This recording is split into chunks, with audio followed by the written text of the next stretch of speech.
Bonjour, bienvenue à la SAQ. Bonjour, avez-vous la carte Inspire, s'il vous plaît? Salut, je m'appelle Yann Langlais-Plante. Ce sont 1,8 million de Québécois qui passent par nos succursales.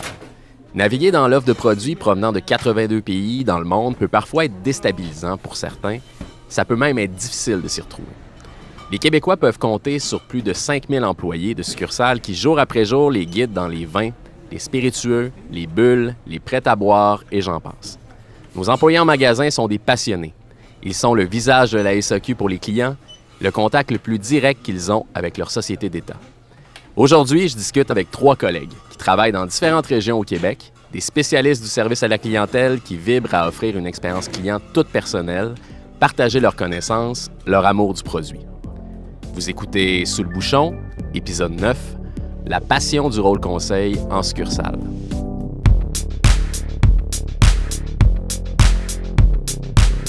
Alors, je joins Aurélie Jacquin-Quesnel à la Guadeloupe en Beauce, qui est à la SAQ depuis 6 mois maintenant. Liliane Assaf, qui travaille à la SAQ depuis 23 ans et qu'on retrouve dans la magnifique région de l'Outaouais à Gatineau. Et Luc Gilbert, qui est avec moi en studio de la succursale Notre-Dame-de-Grâce à Montréal, qui est en succursale, en fait, depuis 20 ans. Salut à vous 3. Salut Yann. Salut! Écoute, je me sens vraiment privilégié. Là. C'est impressionnant. J'ai pas moins de 43 ans et demi avec Aurélie d'Expérience SAQ devant moi. Je veux savoir d'où vient votre passion pour le produit. C'est quoi un peu votre parcours? Qu'est-ce qui vous a amené à la SAQ? Je vais commencer par la plus jeune d'entre nous d'Expérience à la SAQ, Aurélie. Ben moi, comme tu dis, j'ai été embauchée à la SAQ il y a 6 mois, en septembre 2021, puis j'ai obtenu un poste à temps plein en avril. Puis moi, j'arrive à la SAQ avec un bagage de 15 années en restauration. J'ai un diplôme en sommellerie. J'ai participé à la création de cartes des vins. Mais ce qui a vraiment été le plus significatif pour moi dans mon parcours, c'est que j'ai la chance, depuis 2019, de faire partie de l'équipe au vignoble d'un ami en Hongrie, le temps des vendanges. Puis cette expérience-là, ça m'a fait réaliser tout le temps, le travail, l'attention qu'il y a dans chaque bouteille. Ça m'a permis de mieux comprendre le produit, d'être plus consciente de ce que je bois. Fait que pour moi, la SAQ, c'est vraiment une suite logique puis une belle continuité dans mon parcours. Dans ton parcours. Oui, exactement. Toi, Luc, de ton côté? Ça date de longtemps. Pour commencer, quand j'étais jeune, avant de rentrer à la maison, il fallait que j'identifie qu'est-ce qui cuisait dans le four. Donc, j'ai développé mon odorat, l'amour de la bonne nourriture, l'amour, évidemment, des odeurs, des saveurs. Puis suite à ça, j'avais un oncle qui était représentant en vin au Québec. Donc, finalement, j'ai apprécié, j'ai vu mes parents boire du vin. Par la suite, je rentrais à la SAQ, évidemment, par désir, par passion pour l'entreprise. Parallèlement, j'étudiais en physique. Donc, j'avais cet esprit-là un peu scientifique qui est relié au monde du vin, au niveau de la chimie, bon, ces trucs-là. Par la suite, j'ai été formé en sommellerie. J'ai été faire mon cours de sommellerie au Québec, à Sainte-Adèle avec Jean Couron. Ensuite, j'ai été faire mon Court of Master Sommelier aux États-Unis pour ensuite partir des entreprises de formation. Donc, je faisais des formations. Je voyais qu'il y avait une grosse demande au niveau des connaissances en vin. Les gens voulaient en savoir un peu plus, qu'est-ce qu'il y avait dans leurs bouteilles. Donc, suite à ça, j'ai été me former à l'université en formation aux adultes, au niveau, évidemment, pour relier le vin et l'apprentissage. J'ai fait des formations en succursale, avec les employés, parrainage. Donc, avec ça, on développe cette passion-là. Il y a vraiment une démarche pédagogique dans ce que tu as fait, là. Une grosse démarche pédagogique. Évidemment, la formation va tout le temps me permettre de tenir à jour. Tu sais, c'est un gros défi au niveau de la sommellerie, au niveau des vins au Québec et au niveau de la commercialisation des produits à la SAQ. C'est qu'on a souvent des nouveaux produits. Surtout pour les conseillers en vin, on a des nouveaux produits, des nouveaux arrivages. Puis, il faut se tenir à jour. C'est important. C'est vraiment important. Sinon, on perd le fil. Oui, on passe à côté de certaines choses. Puis toi, Liliane, de ton côté? Ben moi, j'avais un travail d'étudiante et un conseiller en vin qui venait régulièrement. Un jour, il m'avait dit, serais-tu intéressé de travailler à la SAQ? Un emploi tripant pour les étudiants qui allait bien avec ma personnalité, puis il savait comment que j'étais épicurienne de nature. Alors, à travers les années, ma passion, mes connaissances ont vraiment grandi. Ce qui m'a amené à qu'est-ce que je suis aujourd'hui, honnêtement. Puis je vous dirais un petit flashback de mon enfance quand mes grands-parents faisaient le arak, une liqueur à base d'anis. Ils faisaient la distillation et quand je partais en voyage au Liban aussi, quand j'ai vu le sol, et ça a vraiment éveillé ma curiosité de comprendre. Et c'est là que ma passion pour le vin a commencé, honnêtement. Puis j'ai vraiment eu le désir de vouloir comprendre l'homme en arrière de tout ça. Et c'est comme ça vraiment que j'ai commencé. Et ça fait 23 ans. Et vraiment 23 ans de bonheur d'apprenti, comme dirait Luc. Hein?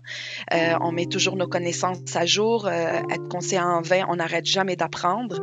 C'est ça qui a nourri ma passion à la SAQ depuis 23 ans.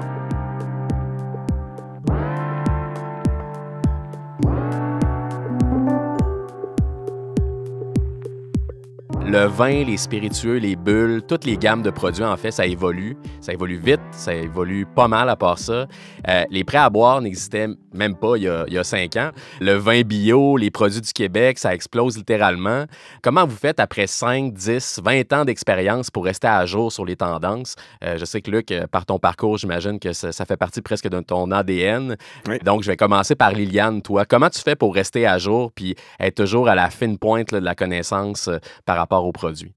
Ben, je vous dirais honnêtement, c'est les rencontres avec les producteurs hein, qui sont très enrichissantes. Beaucoup de lectures, beaucoup de dégustations, les visites de vignobles, mais surtout les soupers entre amis qu'on partage des beaux moments en dégustant plusieurs vins hein, ensemble autour d'un bon repas fait avec amour surtout.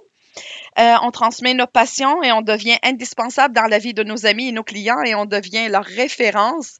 Ils se fient sur nous et sur nos compétences pour bien réussir leur souper et leur soirée. Puis des fois, ben avec nos petits coups de cœur, ils partent avec ça puis sont ravis. Mais c'est surtout la formation en continu et la lecture, je vous dirais, qui met toujours à jour. Et je suis une passionnée d'apprentissage. Alors voilà. Donc, tu es pas mal contente que les mesures sanitaires se soient amenuisées là, dans les derniers mois pour reprendre tes soupers puis continuer à partager tes connaissances. Là. Vraiment. Parfait.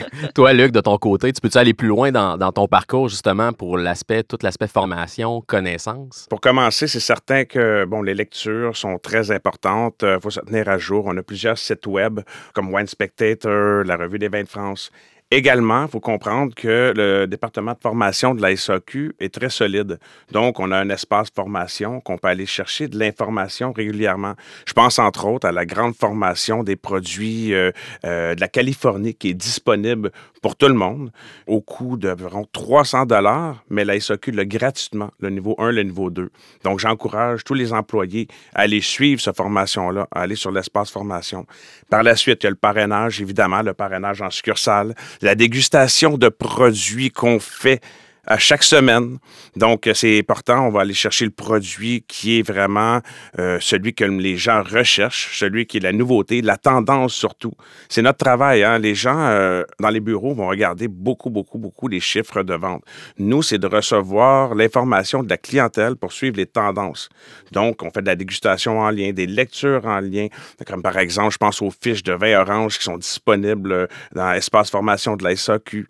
Toutes les opportunités sont bonnes pour s'enrichir et là, pour parfaire nos connaissances. On est là.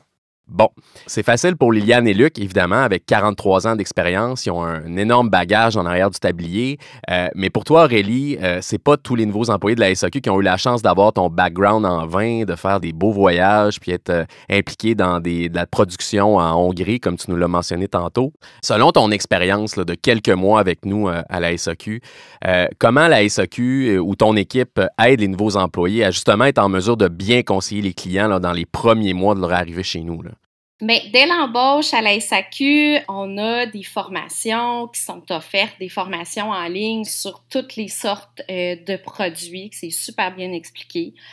Fait que ça donne un beau point de départ. Après ça, comme Luc et Liliane l'ont mentionné, les dégustations entre employés, ça aide à se donner du vocabulaire. Il y a beaucoup de partage, justement, entre les équipes, beaucoup de partage entre les collègues. Exactement. Beaucoup de partage, puis on a chacun nos produits chouchous. J'imagine que dans toutes les SAQ, c'est comme ça, mais tu sais. Puis ça fait que on continue d'apprendre à chaque fois. On arrive, j'ai goûté ça hier, fait que Pour un nouvel employé qui arrive à la SAQ, tu sais, oui, on a des formations, on goûte, mais ça reste que quelqu'un qui a moins de connaissances, ça prend juste une soif d'apprendre. Poser des questions, on est là pour répondre, puis avancer, cheminer ensemble. D'être ouvert, puis il y a beaucoup de collaboration entre les collègues, surtout pour ceux qui arrivent, comme des gens comme Luc, Liliane, qui partagent leur grand savoir. Puis au travers des formations qui sont offertes, dernièrement, j'ai participé à une formation sur les produits du Québec, fait qu'on avait des échantillons à goûter, les producteurs étaient là, fait qu'on peut apprendre beaucoup là-dedans.